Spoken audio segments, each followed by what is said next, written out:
This clip is brought to you by SaveWithConrad.com.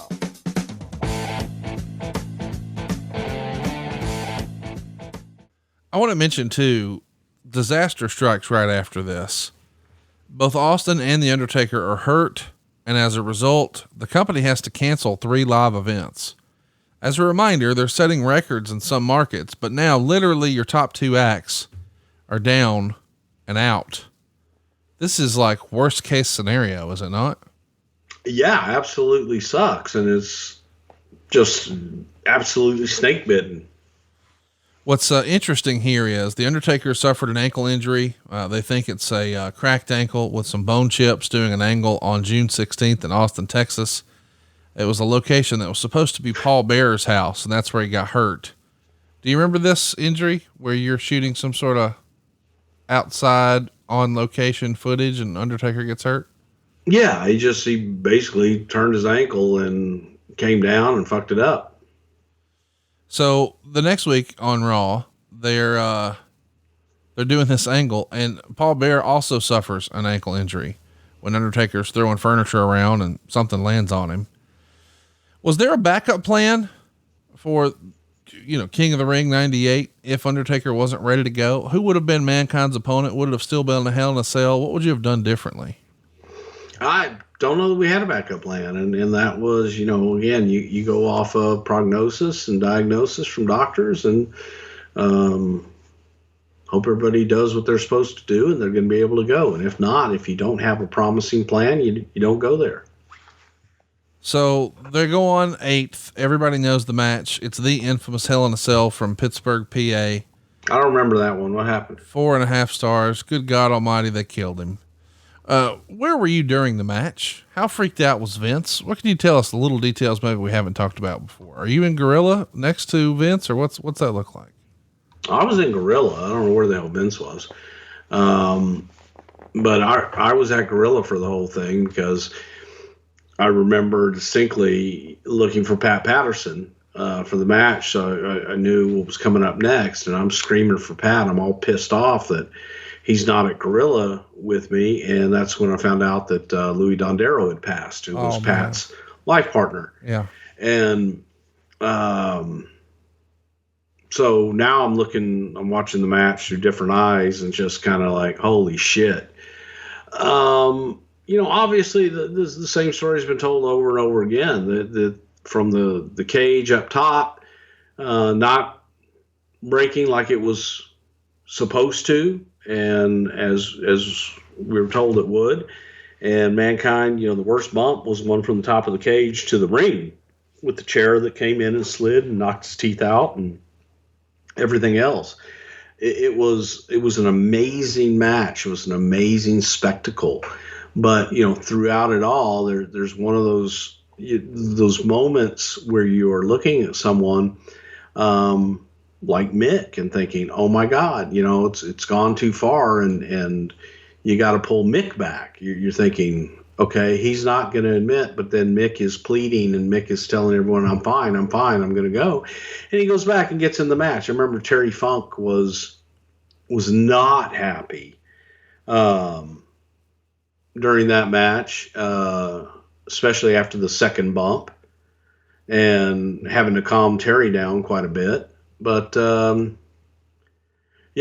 was one of those moments. Yes, you definitely remember where you were and what took place. And then after the match, Mick coming up and apologizing for not getting the thumbtack spot in, as he had thumbtacks sticking out of him all over the place.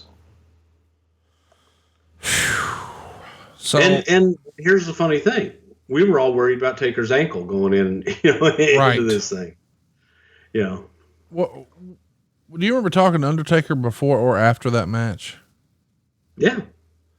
What do you remember his takeaway being from that silliness?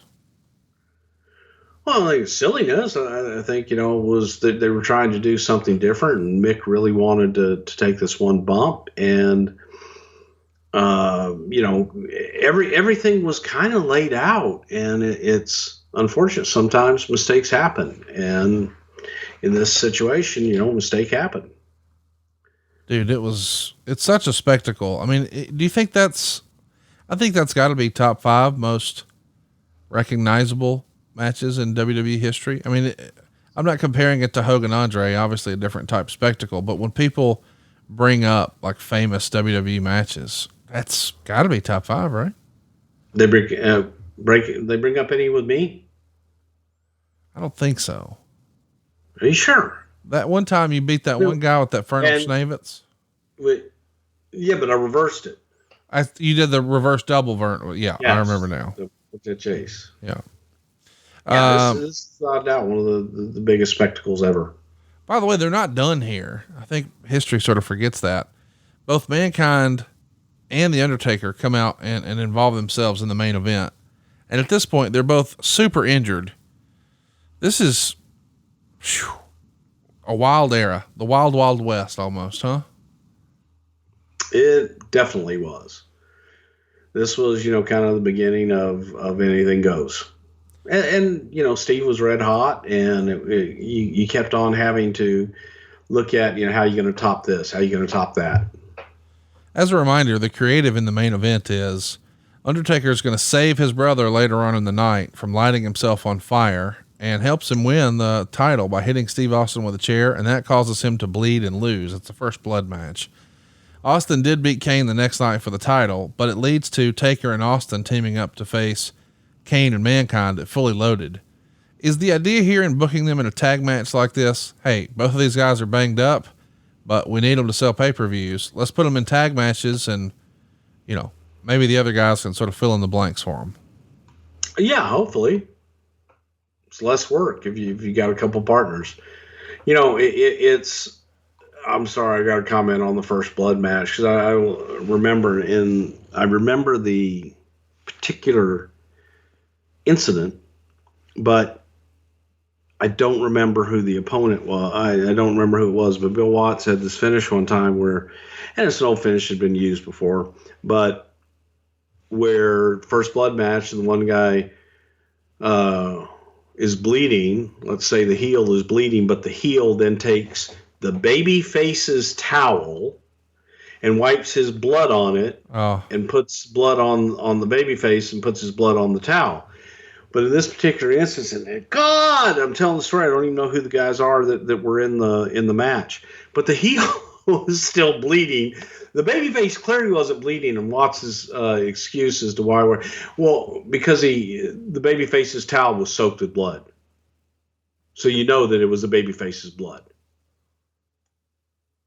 But as a referee, you turn around and you look, and you see the babyface and his towel there. But then the heel's bleeding, but then you got to go, well, his towel's full of blood, so he must have bled first. You hated that finish. I hated that finish. Yeah, I can tell. On the heels of this, now that the Undertaker's been burned alive, he's going to take some time off and I believe not only to heal some injuries, but he's got a sick parent. I think it was his dad. How important was it to grant the dead man this time off? I mean, he's like one of your most loyal soldiers, and if he needs a little time off, we figure a way to make it happen. Is that why we wanted this spectacular fire? Well, it was also a way to keep Kane and Undertaker apart prior to WrestleMania. You add into all of that the other issues that were going on, and his dad was not feeling well at the time, and Taker was looking to spend some time and help his dad out during this time, help his mom out with his dad. So it was an optimum time, and it gave you good reason. You know what? Go heal up a little bit. Go take care of your business that you need to take care of, and when the time's right, we'll bring you back at WrestleMania, and people will be happy to see the dead man again. So the next night on Raw is a pretty famous Raw. It's where Austin is going to hold Vince McMahon hostage, but what is really forgotten is Taker and Kane have a rematch in a casket match. And this kind of starts the Kane babyface run. And now Bear is with Taker, which leads to a promo before the match. Here's the recap from the Observer. Undertaker came out with Paul Bearer. They turned the guy so many times that nobody cares about him. He's got no cheers or boos. Now he's the one who set the fire after all. Although now the fire only deformed poor Kane, and the part about his parents dying in the fire has been forgotten. Undertaker's interview was almost as bad as the Warrior interview, as these storylines really make almost as little sense as WCW storylines. when did you sort of get loosey-goosey with what really happened? Or in your opinion, is it, well, no, he's a heel. He's lying about what happened. You got to see through that. Well, yeah. Okay. But then again, do we really know what happened? No, we don't know. It'll Taker's mama. Well, we feel pretty strongly about that. War. So, and that, you know what, man, that funeral part where I heard was just pretty loosey-goosey. Really? Yeah, that's what I heard. Okay. Well, the other thing, Paul Bearer, young Studley, Virgin-esque Paul Bearer. He held it all together. the other thing that's loosey-goosey is the casket in this casket match. The match is over when, the casket breaks, and that leads to the WWF tournament at Survivor Series. We're pretty excited about this, but it's reported in the dirt sheets, as you like to call them at the time, that the Undertaker's been dealing with back spasms, but he's really not missing any time, and he's making all the house shows. Is this more, hey, Vince really needs him to make the shots, or is the money so damn good he didn't want to dare miss it? Taker is an old timer, man. He's going to make it no matter what.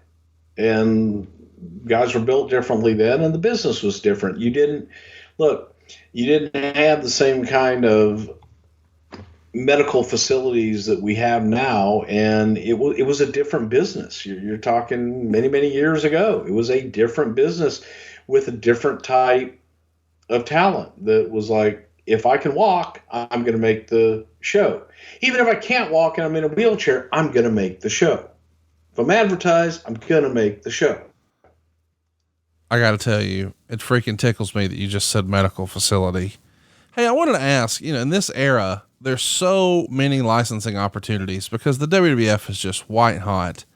The Undertaker gets a comic book, which I didn't even really remember, but I found it in my research. But boy, talk about bad timing. He gets a comic book right after he turned heel. Shit. Yeah. I mean, it was, well, no, it wasn't just Taker. Like everybody, it was a comic book series that, everybody kind of had their own version of the comic books and stuff. Let's get to Survivor. Taker's was pretty damn cool though. I'm sure we'll see some pictures on Twitter when our show goes up. Survivor Series Deadly Game. It's Taker versus Kane. They go 7 minutes and 16 seconds. Meltzer would say that Undertaker desperately needs time off. He's hurting here, and it's obvious. He gives it a dud rating, but Undertaker continues. But at this point, the physical limitations are on full display. In the second round, Rock is going to beat Undertaker by DQ, and Meltzer would say there's no heat. Kane ran in, confronts the Undertaker, then chokeslams Rock for the DQ, therefore eliminating the Undertaker. Undertaker hits Earl Hebner for making the call, and then they brawl into the crowd. A lot of protection for Taker here, trying to do what they can, but we're really transitioning towards a change for the Undertaker. When do you first remember the whole Ministry of Darkness version of the Undertaker being pitched or presented? It was something just to, and I believe that was actually Taker's idea to want to become a little bit more demonic and more evil. Looking at the character, and we had taken care of that character for so many years that it was an opportunity to go on the dark side, if you will, and try to take it to the next level and be a different presentation of the Undertaker. Well, how's this for a different presentation? Undertaker and Paul Bearer kidnap Stone Cold, and they go to embalm him in the run up to their Buried Alive match. Were you shooting this? Is this your? I did not shoot that. No, I didn't. Well, there's a infamous clip now where Bill Moody, aka Paul Bearer, is just screwing around.